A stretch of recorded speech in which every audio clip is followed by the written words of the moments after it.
l'agence Ekako. Donc, on est là pour parler de l'évolution des business models et on a deux invités. Du coup, bonjour Eric. Eric Bouel, président des Textiles de Charlieu, et Kako, donc que je ne présente plus, et donc qui en plus d'animer les foules en amphi, fait aussi des interventions de haut niveau sur les business models. Voilà, Kako. De suivre Chloé dans toutes mes aventures. Merci, je suis très contente d'introduire cette séquence parce qu'on est sur le sujet du changement et puis des changements profonds, un petit peu plus que ce qu'on a l'air de voir sur une certaine surface. Et en fait, le changement, c'est même une transformation. C'est un peu comme si on est une chenille qui va devenir un papillon, on ne voit pas du tout ce que c'est derrière et en fait, possiblement, on résiste en fait. Parce que là, c'est complètement inconnu ce qu'on a à créer et à vivre. Et donc, sur le changement, ce qui est difficile dans le changement, ce qui fait souffrir, c'est la résistance au changement, ce n'est pas le changement lui-même. Voilà, donc on est un peu dans un impératif de se transformer individuellement et collectivement, et les entreprises en particulier. C'est un peu le sujet qui me passionne et qu'on accompagne dans la Convention des entreprises pour le climat, à laquelle on participe, Olivier et moi, et avec 150, et Letton aussi, 150 entreprises représentées par leurs dirigeants. Et quand on a fait les constats de l'urgence à agir, en fait, on se retrouve quand même dans un dilemme qui est si on continue, on va dans le mur et on est collectivement mort, dans un terme plus ou moins lointain, mais assez assuré. Et si on s'arrête individuellement, ça s'arrête, quoi. C'est-à-dire que comment je vis. Et donc c'était assez difficile à vivre pour tous les dirigeants, là, en se disant, en fait, on est coincé, quoi. Donc là, il faut changer de niveau logique. C'est pour ça qu'on vous emmène dans d'autres espaces, celui du cœur, du corps, parce que c'est là qu'on va trouver les solutions. C'est dans la tête, on va avoir du mal, parce qu'on va reproduire les solutions qu'on connaît déjà et faire plus de la même chose, possiblement. Par exemple, continuer à vouloir gagner de l'argent sur du green, ce qui ne changera pas profondément les business models. Et pour autant, on est en chemin et c'est progressif et évolutif. Alors, on a à la CEC, ce qui nous a beaucoup aidé, c'est de paver le chemin, c'est-à-dire en étant indulgent avec nous, et en acceptant d'y aller pas à pas et puis de partir d'où on est. Alors on ne part pas tous du même endroit. On a un fabricant de poids lourds diesel, on a des gens qui nativement se sont créés dans l'impact, on a toutes les tailles, on a tous les niveaux de maturité. Et donc on y va tous ensemble. Et le chemin, ça commence par d'où on part, la marche dont on vient, ce qu'on a appris à l'école, ce pourquoi on a été valorisé jusqu'à présent, en tout cas dans le passé, le business tel qu'on l'a appris, qui est sur le modèle libéral, capitaliste, normal. Le but est de faire du profit, donc c'est très centré sur les résultats. Et on mesure ça, et c'est ça qu'on valorise. C'est projeté sur les 3 écrans. Ouais. Ah oui, je vois le truc. Et donc, sans se préoccuper forcément des autres, puisqu'on est centré sur soi, focalisé sur ses objectifs, et en n'étant pas forcément conscient de ce qui se passe dehors. Alors, la première marche à gravir, c'est de passer sur devenir responsable, c'est-à-dire de se rendre compte que ce que nous produisons est négatif pour d'autres. Et puis, ça revient en boomerang en plus, donc c'est négatif pour nous collectivement. Et donc là, la première étape, c'est l'entreprise responsable, c'est-à-dire celle qui va développer une politique RSE sérieuse, s'engager sur réduire ses impacts négatifs. C'est ce qu'on a vu tout à l'heure. Et donc, c'est déjà un premier pas. Donc on va mesurer, piloter tout ce qu'on peut. Donc, c'est les achats, c'est les méthodes de production, c'est tout ce que vous pouvez. Mais cet aspect-là, c'est bien, mais c'est loin d'être suffisant. On est d'accord que si tout le monde fait ça, ça ne suffit pas. Donc l'étape d'après, c'est d'arriver à mettre la RSE en fait, au cœur de la stratégie et de voir la RSE non pas comme une contrainte et qui va nous freiner, qui va nous obliger à ralentir, qui va nous coûter plus cher et à faire rentrer ça dans notre équation économique. C'est pas ça l'idée. L'idée, c'est de prendre ce problème comme en fait une opportunité d'un autre développement, d'un autre type de croissance. C'est-à-dire de voir dans le problème en fait une source positive d'innovation et de voir les choses autrement et de mettre ça au cœur de la stratégie. Avec là un objectif d'impact positif. C'est plus je réduis mon impact négatif, c'est j'ai un objectif d'impact positif. Et là, on a tout un tas d'entreprises qui se construisent nativement là-dedans, donc les startups qui sont financées par les fonds. Pour ceux qui sont allés à Change Now, il y en avait 1 millier. Et donc ça, c'est il y en a partout, hein, on voit plein d'exemples partout. Et puis, c'est dans les corporates, dans les grands groupes, des entités, des nouvelles offres, etc. Donc, ce qu'on a fait avec Olivier depuis 3 ans, c'est un peu gravir cet escalier de partir de, on fait du business normal, on fait de l'IT, on gagne de l'argent, on est performant. Et puis, on passe à la prise de conscience d'Olivier, à une conférence de Valérie Cavanès, et on dit qu'est-ce qu'on fait. Donc, en fait, c'est former tous les managers à être plus conscients, la fresque du climat, etc. Et donc, développer déjà une politique RSE, changer les achats, bâtiments HQE, voitures électriques, matériel d'occasion, etc. Et puis, cantine végétarienne. Et puis ensuite, ça ne suffit pas, hein. Ensuite, passer au cœur de métier, donc des offres bas carbone. Et puis, donc, toute la stratégie de constellation qui découle de créer des nouveaux business, en fait, qui n'étaient pas du tout dans leur cœur de métier, mais qui maintenant deviennent un peu au cœur de votre identité. Et puis, mais ça ne suffit pas encore. Ça ne suffit pas encore, parce que ça n'ira pas assez vite comme ça. Et que finalement, ce n'est pas le paradigme dans lequel on doit vraiment arriver. Le paradigme qu'on vise à la Convention des entreprises pour le climat, c'est les entreprises régénératives, c'est-à-dire qui, elles vont avoir une contribution nette positive. C'est-à-dire que chaque fois que j'opère, je régénère. Je restaure des écosystèmes, je répare, je recrée des conditions favorables à la vie. Et donc là, on est sur une logique de reliée avec le vivant. On parle de perma-entreprise. Et ça se passe forcément dans des logiques écosystémiques. C'est-à-dire qu'ici, on est dans un... Bon, j'ai appuyé trop vite sur mes boutons. Ici, on est dans un paradigme. Je l'ai mis en orange pour ceux qui connaissent la spirale dynamique. Il y en a qui connaissent la spirale dynamique? Ou les travaux de Frédéric Laloux? Non? Personne? Ouais. C'est un paradigme culturel centré sur les contenus, sur le quoi, sur ce que je fais, les résultats. Donc, je vais mesurer, je vais être en compétition et je vais être dans j'ai raison, quoi, en fait. J'ai raison, je suis le meilleur. Et c'est des logiques qui sont assez mécaniques. Ici, on est dans un paradigme vert qui est pluraliste, dans lequel je vais plutôt m'intéresser à comment je fais les choses, à la qualité, au bien-être, aux personnes. Et donc là, on va valoriser la relation et la coopération. Donc ici, c'est plus les euros qu'on valorise. Et ici, c'est plus la qualité de vie, par exemple, la santé, le bonheur. Et on va avoir une logique de coopération, de prendre en compte tout le monde. Et d'agir au niveau systémique. Et là, l'entreprise régénérative, là, on a un saut quantique, on va passer sur des entreprises qui vont être centrées sur le sens, sur la vision, sur leur raison d'être, qui sont guidées par la conscience, et avec des organisations complètement différentes, dont je crois que les tissages de Charlie en sont un exemple, la motivation, c'est la cause, et elle est portée par tous. Et donc là, on a des fonctionnements organiques qui sont comme dans la nature, c'est-à-dire que plutôt que ici, on fait planning and control. Et là, on est sur je ressens et je m'adapte. Donc, des choses qui sont beaucoup plus dans la présence. Voilà. Et là, pour passer de là à là, c'est vraiment le saut quantique. C'est-à-dire que ça ne peut pas se faire dans la continuité, ça va être dans la discontinuité.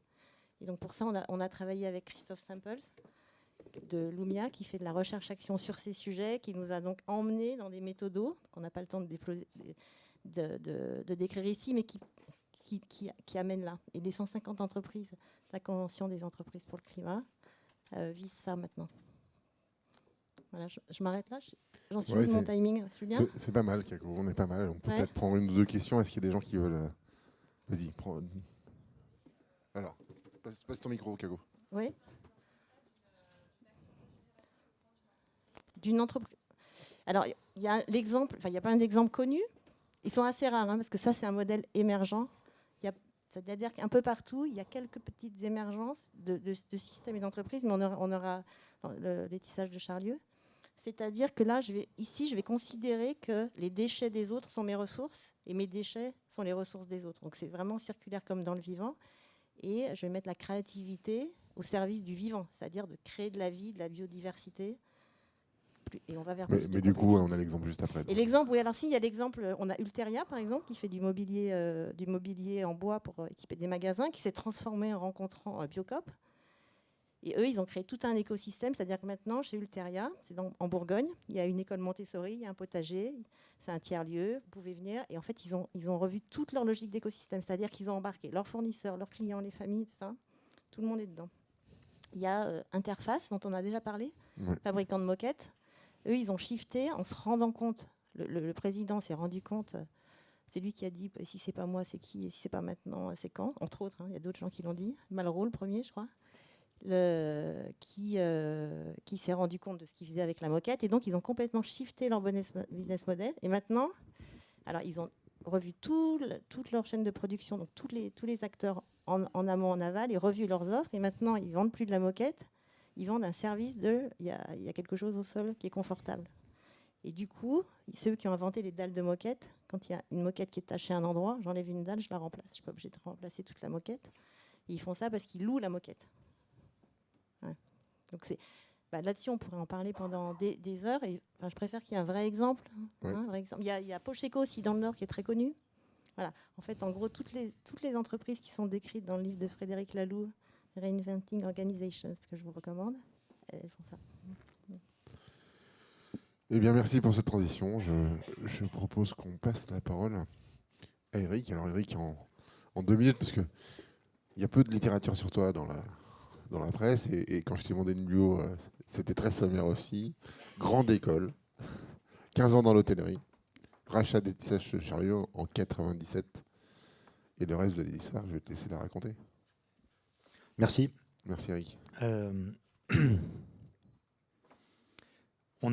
Si on regarde le schéma qu'on vient de voir, je vous présente en quelques mots les tissages de Charlieu. Donc PME, du textile, on est situé à Charlieu. Charlieu, étymologiquement, 3500 habitants, ça veut dire cher lieu. On fait la fête de la corporation des tisserands depuis 500 ans, depuis 1540. Et notre entreprise existe depuis 1902, je l'ai reprise en 97. On a vécu la mondialisation, on a axé notre stratégie sur la créativité et la réactivité. Puis en 2008, on s'est dit qu'il fallait vraiment, on a vu les chemins du développement durable, qu'il fallait vraiment avancer là-dessus. Ça nous semblait être un modèle économique qui nous donnait du sens, qui nous donnait envie de nous lever le matin. Et on a décidé en 2008, on a fondé une association qui s'appelle Altertex, dont l'objectif est de stimuler le développement durable dans le textile français. Et puis on a avancé avec ça. Aujourd'hui, les tissages de Charlieu, c'est 80. On est tisseur, hein, on fabrique du tissu pour l'habillement féminin notamment. Et puis petit à petit, ça a évolué. On a eu au niveau environnemental, on est passé de 0% à 80% aujourd'hui de fil éco-responsable. La matière entrante chez nous, c'est du fil. C'est-à-dire principalement du recyclé, mais aussi du bio et des fibres issues de l'agriculture française. On est en contre-avers avec Électricité de Savoie, donc zéro énergie fossile dans notre process. On a une électricité qui est issue des barrages de Savoie, donc 6 grammes de CO2 par kilowattheure contre 100 grammes pour le kilowattheure français, 1200 pour le kilowattheure chinois. On récupère la chaleur des métiers pour chauffer les bureaux. Et au niveau humain, on a cette idée un peu inspirée par l'entreprise libérée, mais enfin, avant que le bouquin d'Isaac Getz ou de Frédéric Laloux ne soit édité, on avait cette intuition que, évidemment, la richesse, c'est celle des personnes qui travaillent avec nous et de leur laisser l'opportunité de pouvoir grandir dans notre entreprise. Et donc, il y a des intra-entreprises qui sont nées depuis 10 ans, des étoiles en coton bio.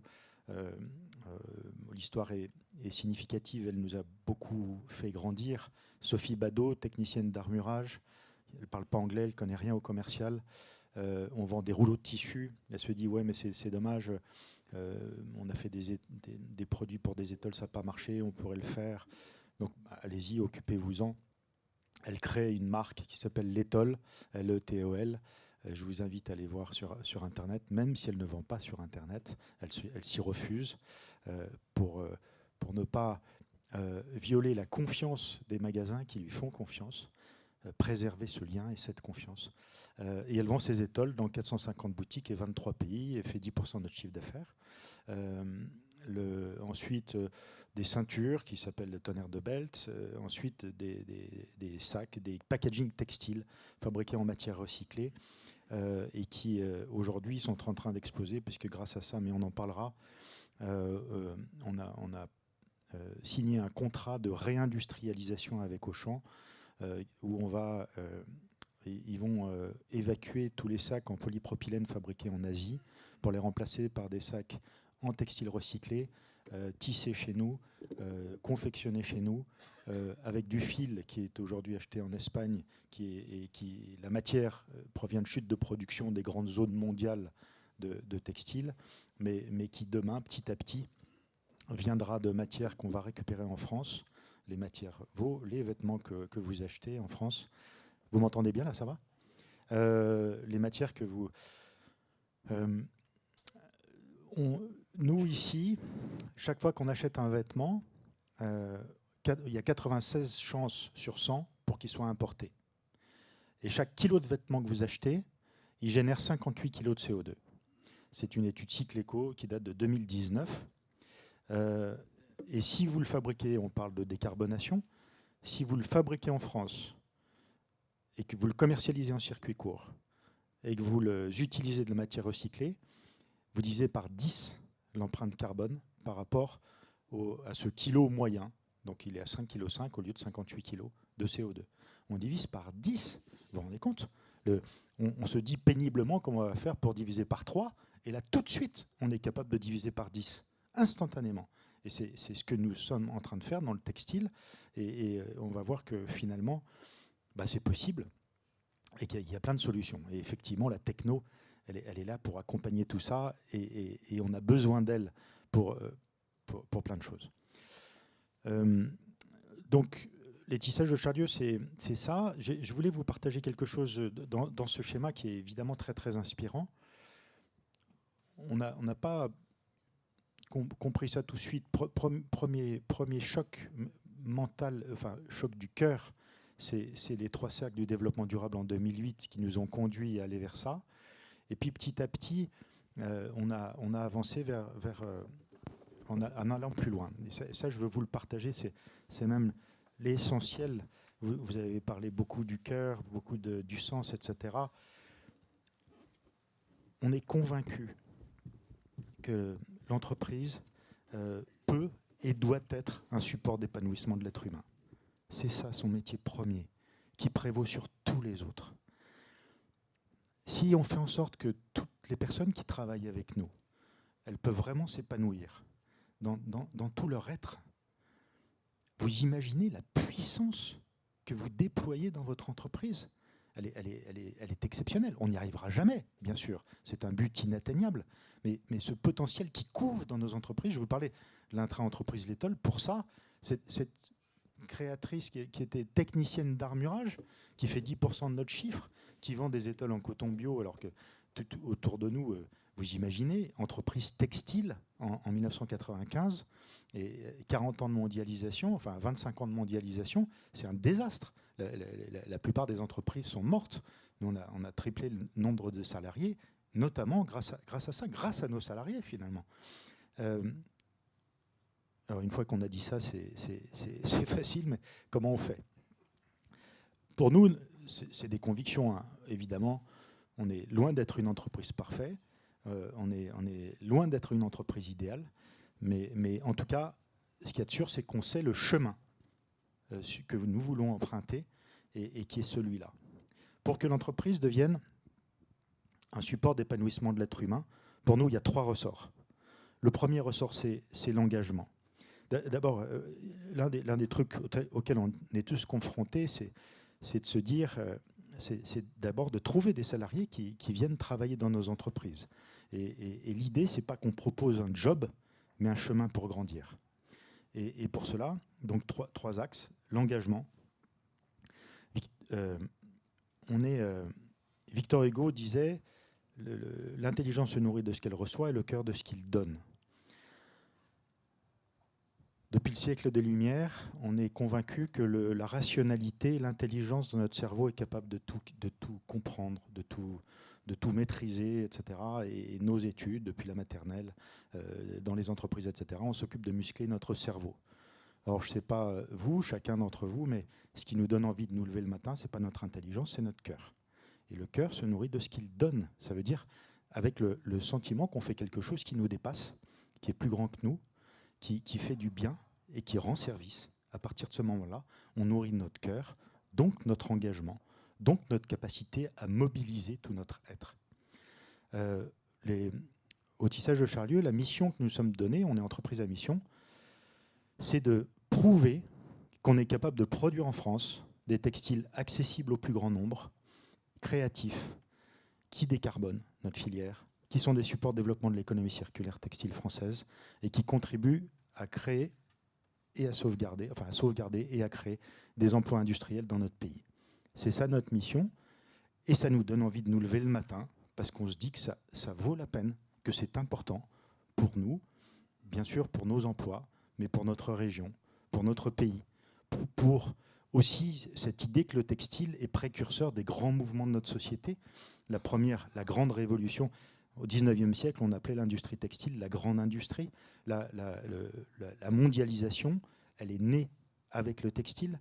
Quand vous pensez mondialisation et aux effets pervers de la mondialisation, on pense spontanément au textile.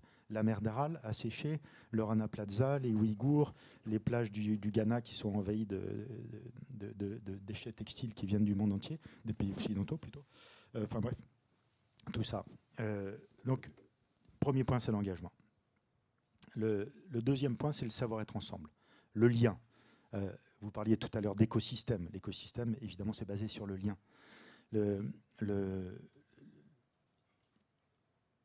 Françoise de la comptabilité, en 2015, donc notre métier, c'est de faire des tissus créatifs, des produits créatifs textiles.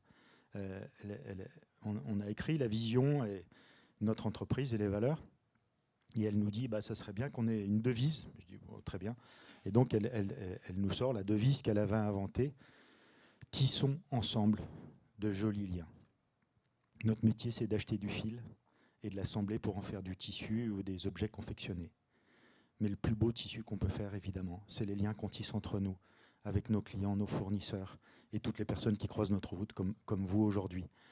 Et que ça, je ne sais pas comment vous le ressentez, mais le lien, soyons bien persuadés, si on retient juste ça, le lien est constitutif de notre humanité. Nous ne sommes humains qu'en interconnexion les uns avec les autres.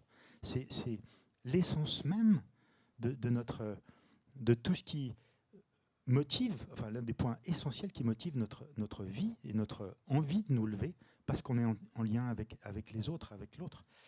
Et que l'entreprise est un extraordinaire support de construction du lien, parce que nos copains, on les choisit, nos collaborateurs, enfin oui, on les choisit, mais ceux qui arrivent dans l'entreprise, ils ne choisissent pas les gens qui sont autour d'eux.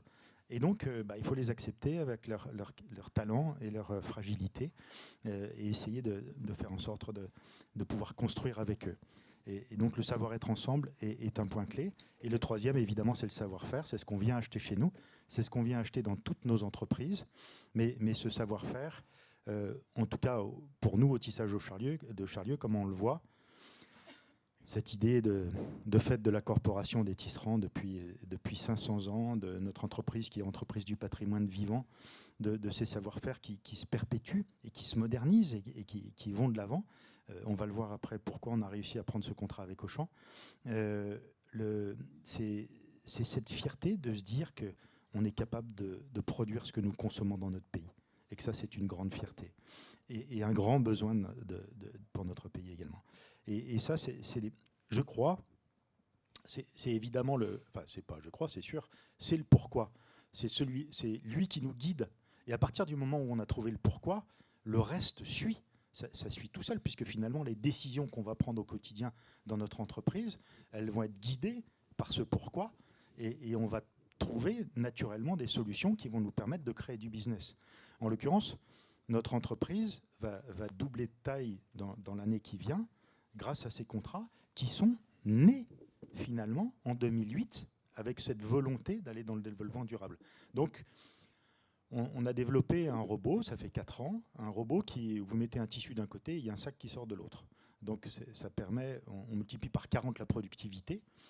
Donc évidemment, ça permet d'être compétitif par rapport à l'Asie et de pouvoir remplacer ces sacs en polypropylène par des sacs qui sont fabriqués en France et en matière recyclée. Donc la techno est un élément essentiel de tout ça, sinon on n'aurait pas pu y arriver évidemment, compte tenu des coûts de main-d'œuvre en France et que la confection est la partie la plus consommatrice de main-d'œuvre dans notre secteur d'activité. Donc ce contrat Auchan, donc le sens, on disait, c'est le pourquoi. Le pourquoi nous permet de nous guider dans toutes les décisions qu'on va prendre à l'intérieur de l'entreprise. Après, sur cette idée d'écosystème, on a inventé un terme, enfin, c'est un terme qui existe, perma-économie, perma-entreprise, etc. On a imaginé un terme complémentaire qui est le terme de perma-industrie. Industrie, quand on dit à quelqu'un industrie, c'est des cheminées qui polluent, c'est le taylorisme, le travail à la chaîne, la mondialisation, le gigantisme, la déshumanisation. En fait, notre inconscient collectif, c'est un peu ça. Et nous, on a le sentiment que ce n'est pas du tout ça. Que l'industrie, au départ, c'est cette idée de génie créatif de l'être humain qui est capable collectivement de se mettre ensemble pour produire plus de biens et de services qui vont faciliter la vie des gens. Il faut redonner de la noblesse à ce mot, à cette idée d'industrie. Industrie, c'est industrie qui transforme de la matière, hein, mais c'est aussi l'industrie du cinéma, l'industrie, toutes les industries. C'est ceux qui font et qui vont dans un écosystème, un peu comme la permaculture, bien sûr, prendre soin de la terre et des hommes. Cette idée qu'on ne soit plus dans un système basé sur la fusion, acquisition, absorption, mais plutôt sur le partenariat, l'association, la coopération, qu'on soit non plus, dès qu'on devient gros, qu'on va essayer de bouffer notre voisin, mais au contraire, ou notre fournisseur, mais au contraire, on va essayer de l'aider à grandir avec nous dans un écosystème où tout le monde se respecte et s'entraide. Je ne sais pas si certains d'entre vous ont lu un bouquin qui a été écrit par 2 scientifiques qui s'appelle « L'entraide, l'autre loi de la jungle ». Si vous réfléchissez, depuis l'origine de la vie, depuis la construction des atomes jusqu'à la construction des molécules, des acides aminés, des plantes, etc., c'est une histoire d'entraide et pas une histoire de loi de la jungle ou basée que sur des éléments brutaux, mais au contraire, c'est l'entraide qui a créé la vie et qui continue à le faire. Donc cette idée de perma-industrie, c'est un peu tout ça. C'est comment est-ce qu'on arrive à avoir de réfléchir profondément à quoi servent nos entreprises, comment elles peuvent faire du bien, comment elles peuvent servir l'homme, qu'on ait des entreprises qui soient au service du bien commun. Évidemment, c'est le cœur de tout ça. Et on comprend bien que ce n'est pas par méchanceté qu'on fait ça. C'est aussi parce qu'on a des entreprises, on a envie de les développer, qu'on est dans un environnement qui peut être assez brutal et qu'on a peur qu'effectivement, si on a une logique qui est différente de celle-là, que notre entreprise n'arrive pas à résister. Et c'est nos peurs qui nous conduisent à rester sur ce domaine-là. Et en fait, c'est pourquoi est très libérateur et nous permet d'avancer vers quelque chose de différent, avec une fécondité qu'on n'imagine pas. C'est-à-dire, en 2008, quand on a créé Altertex, jamais on aurait imaginé qu'on allait passer un contrat avec un des grands de la grande distribution, puis il y en a d'autres, pour faire les produits qu'on va faire avec lui. Donc, en fait, la fécondité de ce modèle-là est beaucoup plus puissante et rapide que ce qu'on peut imaginer. Et évidemment, si vous êtes là aujourd'hui, c'est que vous y êtes sensible et que vous avez envie d'y aller. Donc j'ai déjà sans doute beaucoup trop parlé. Non, c'est parfait, Eric, on est dans les 20 minutes qui étaient prévues. Moi, j'ai juste une question à poser là. Quand vous écoutez Eric, qui a envie de travailler chez lui là?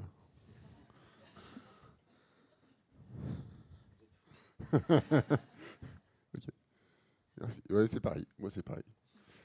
Du coup, est-ce que vous avez des questions?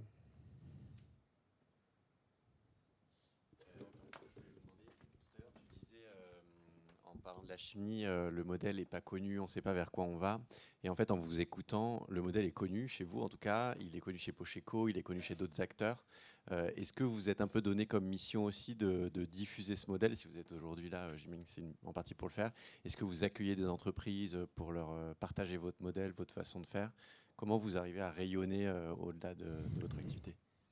Ça rejoint une question sur l'Union des industries textiles Oui, que je voulais te poser après. oui. Deux, trois trucs par rapport à ça que j'ai oublié de vous dire. Ce qu'on fait avec les produits qu'on a fait dans un écosystème où on est à peu près 25 entreprises, on est associé également dans une nouvelle usine qui va ouvrir en juillet, qui est une usine de recyclage, la première usine de recyclage post-consumer textile qui ouvre maintenant, avec 2 autres entreprises, et une usine de tri automatique. L'un des sujets qu'on se dit, c'est que, évidemment, on est dans des modèles qui s'inspirent de la nature. La permaculture, ça s'inspire de la nature. La nature, c'est le maître absolu. 3 milliards d'années de R&D, on ne sait pas mieux faire. Cette économie circulaire, c'est évidemment chaque organisme vivant génère des déchets. Ces déchets, c'est la nourriture ou la matière première d'un autre organisme. Donc, on est associé à 26 sur ces projets d'économie circulaire textile française pour pouvoir transformer les 800 000 tonnes de textiles qui sont consommés chaque année dans notre pays, et dont une grosse partie devient du déchet, et que ce soit de la matière première exploitable, triée de manière suffisamment fine, etc. etc. Et tout ça, ça va nous permettre de créer des emplois. C'est un emploi par tonne de textile recyclé dans une économie circulaire textile française. Et c'est 50 tonnes de CO2 économisées. C'est le sujet de cette journée, comment on peut faire. Ce pourquoi, il reprend les 3 grands défis de notre pays, qui sont les défis de nos industries aussi et de nos activités. La reconquête de notre souveraineté économique et industrielle, la transition écologique et la cohésion sociale, parce qu'on n'a jamais trouvé mieux que l'emploi pour favoriser la cohésion sociale. Donc on rejoint les défis de notre pays. Les défis RSE sont des défis essentiels de notre pays. Pardon de vous rebattre les oreilles avec Auchan, mais juste cet exemple-là. C'est 10 millions de sacs par an, c'est 90 emplois directs, plus sans parler des indirects, 90 000 tonnes de CO2 économisées, donc c'est 1000 tonnes de CO2 économisées par emploi créé, et c'est 10 millions d'euros de déficit de notre balance commerciale en moins, puisqu'évidemment on arrête d'acheter au Vietnam pour acheter en France, créer des emplois, etc. Donc on fait vraiment du bien.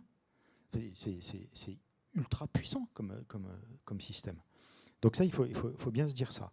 Après, comment on fait pour faire rayonner? On ne sait pas bien faire, on est une PME, on n'est pas bon là-dessus, ça c'est sûr. En fait, il faut faire comme vous avez fait pour la fresque du climat. J'ai écouté les chiffres, c'est hallucinant. En 4 ans, ce que vous avez fait, c'est fou. Donc, c'est l'essaimage par tous ceux qui ont envie d'y participer et de le faire. Il n'y a que ça qui permettra de le mettre en œuvre. On a... Avec un modèle open source. Hein, oui, exactement. Qui va avec, hein, oui, exactement. Et là, si au niveau de le lobbying et la force de conviction qu'on a pu développer avec tout ça, elle a eu un effet que vous allez voir, tout le monde, à partir de janvier 2023. Vous avez tous entendu parler de la loi AGEC, j'imagine. Il y en a qui ne connaissent pas la loi AGEC. Bon, qui connaît? Vous connaissez pas? Non. La loi Arrêt du gaspillage et de l'économie circulaire. Et ensuite, il y a la loi Climat et Résilience. Donc c'est une loi qui avait été votée il y a 3 ans. Le décret d'application est sorti il y a 1 mois.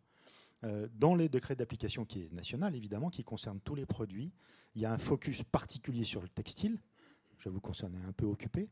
Et sur le textile, à partir de janvier 2023, et pour la première fois, a priori au monde, c'est la première loi qui dit ça au monde, les gens qui commercialiseront, les marques qui commercialisent du textile en France, des produits textiles, devront marquer les étapes par pays, les pays des différentes étapes de fabrication.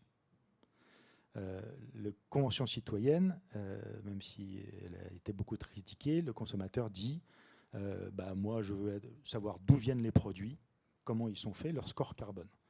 Et avec cette loi AGEC, on va avoir ça.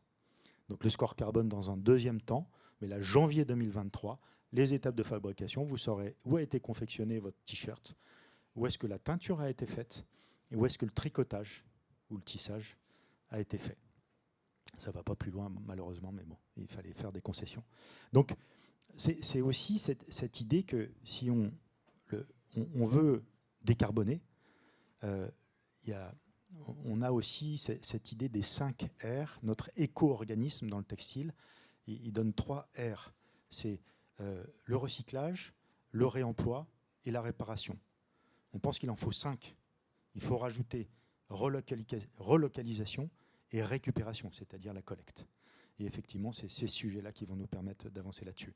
Et puis, dernier point, pardon de répondre à côté de ce que vous me demandez, mais et aussi, dernier point par rapport à la techno, évidemment, dans tout ce qu'on s'est dit, et dans cet objectif-là, il y a la proximité. La proximité géographique, bien sûr, des circuits, d'un écosystème où on se connaît entre les gens qui y participent, la proximité humaine et la proximité des circuits. Et évidemment, la techno est essentielle là-dessus. Cette proximité, il faut qu'on la retrouve.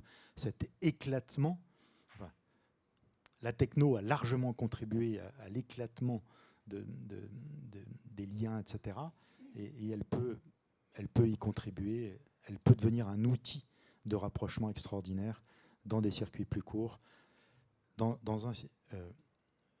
ce point aussi très très important, les industriels, ceux qui produisent, y compris les agriculteurs, sont les invisibles de l'économie. Il faut qu'on puisse rendre visibles ceux qui produisent et les mettre plus rapidement en lien et avec des liens plus proches avec ceux qui consomment. Eric, on te remercie.